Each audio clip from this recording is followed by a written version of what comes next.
राज्याला पुन्हा एकदा मुसळधार पावसाचा इशारा दिलेला आहे। बातमी आपण पाहतोय राज्यातील पावसासंदर्भात। संपूर्ण बातमी आपण पाहूया त्याआधी तुम्ही HPN मराठी न्यूज चॅनल पहिल्यांदाच पाहत असाल आणि अजूनही चॅनलला सबस्क्राइब केलं नसेल तर नक्की सबस्क्राइब करा आणि बेल आयकॉनवर क्लिक करून नोटिफिकेशन्स मिळवा, जेणेकरून आमचे अपडेट्स लवकरात लवकर तुमच्यापर्यंत पोहोचतील।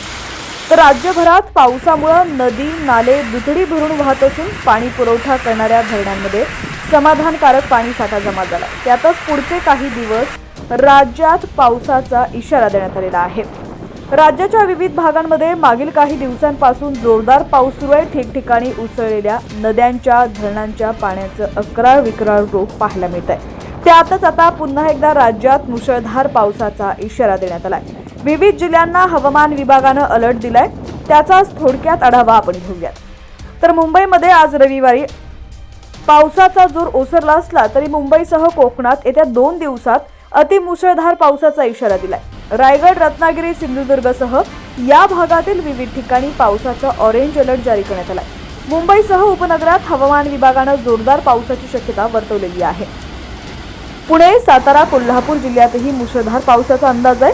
सातारा जिल्ह्याला ऑरेंज अलर्ट देण्यात आलाय, तर कोल्हापूर जिल्ह्याच्या घाटमाथ्यावरही अतिवृष्टीची शक्यता आहे।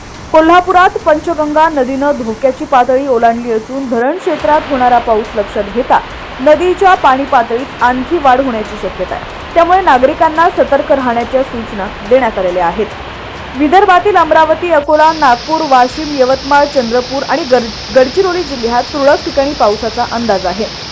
पूर्व विदर्भात आज मुसळधार पावसाची शक्यता आहे, तर नागपूरमध्ये देखील आज पावसाची शक्यता वर्तवण्यात आलेली आहे। मराठवाड्यातील बीड, परभणी, जालना, छत्रपती संभाजीनगर जिल्ह्यांमध्ये ढगांच्या गडगडाटासह जोरदार पावसाची शक्यता आहे। येणारे 2 दिवस मराठवाड्यात मुसळधार पाऊस असेल, तर छत्रपती संभाजीनगरमध्ये आज 32 डिग्री सेल्सिअस कमाल आणि 22 डिग्री सेल्सिअस किमान तापमान असेल। दरम्यान राज्यभरात पावसामुळे नदी नाले दुथडी भरून वाहत असून पाणी पुरवठा करणाऱ्या धरणांमध्ये समाधानकारक पाणीसाठा जमा झालाय। त्यातच पुढचे काही दिवस राज्यात अतिमुसळधार पावसाची शक्यता असल्यानं नागरिकांनी काळजी घ्यावी। तर दुसरीकडे पावसाचा हा अंदाज खरीप हंगामातील पिकांसाठी दिलासादायक आहे। त्यामुळे ही बातमी जास्तीत जास्त आपल्या शेतकरी वर्गापर्यंत देखील शेअर करा। तुमच्या भागात देखील पावसाची काय परिस्थिती आहे ती देखील आम्हाला कमेंट सेक्शनमध्ये नक्की कळवा।